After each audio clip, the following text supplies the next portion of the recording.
In the broader society, there's those who decide what music is appropriate or inappropriate.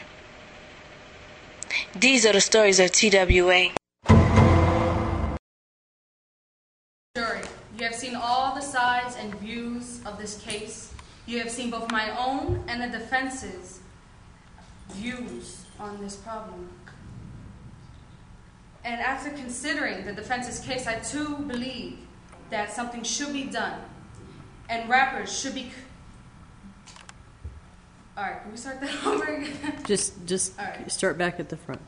You have seen all the sides and views of this case. You have seen both my own and the defense's views.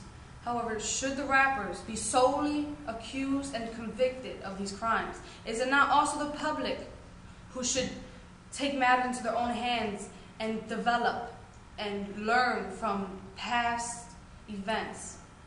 Is it just the rappers, or should the public also clean up their act? Yes, the rappers should fix themselves and refocus on their lyrics. However, the public should also focus on how they represent themselves and how they say they agree or they disagree with the views of the rappers. Remember, this is just views and stories of how the rappers feel. This is not something that you should do. This is not a task at hand that you should go and shake your assets, as the defense says. You should take matters into your own hands. You are your own person. You have your own rights. I rest my case.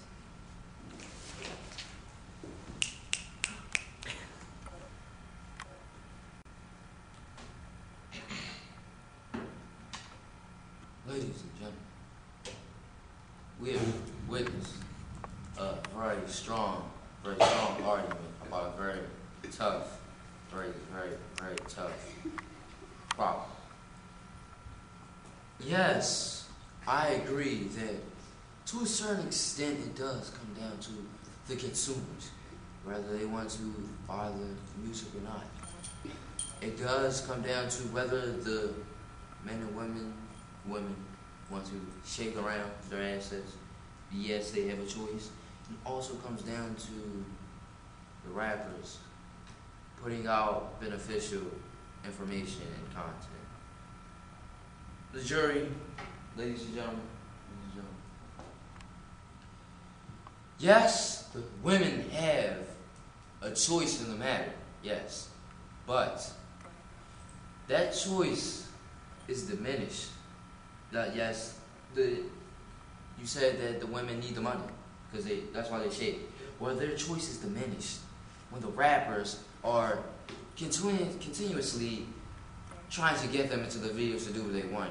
Their own self-voice, their choice, that is diminished by the rappers continuously encouraging them to do what they want.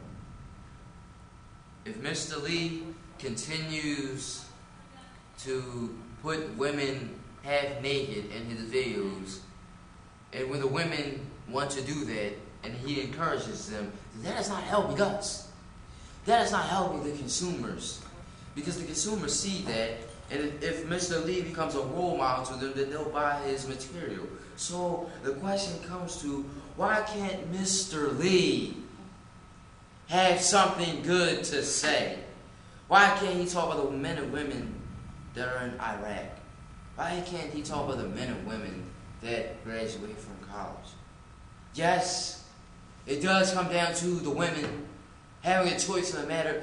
Yes, it does come down to the consumers buying the material, but it all loops down to Mr. Lee, what he puts down in his content, because whatever is in Mr. Lee's raps, then the consumers and the women are going to be drawn to that.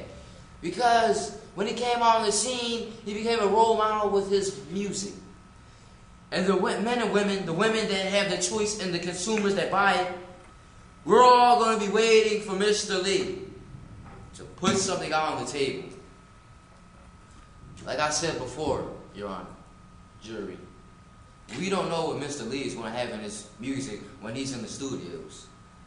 But we do know if Mr. Lee continuously has the men being drug dealers and gangsters and the women shaking around their assets, then we can come to a firm conclusion, a firm standpoint that it is more beneficial for the children, it is no more beneficial to everyone else.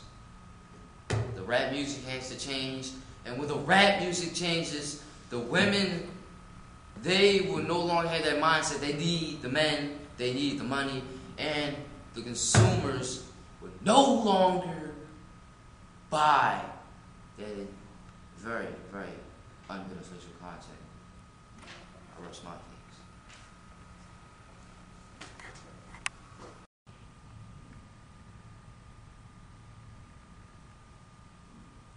Your Honor, on behalf of the jurors, we come to the arbitration that some rap artists' lyrics and videos are degrading. We believe that rap artists have their rights, but they also do have an obligation to the communities.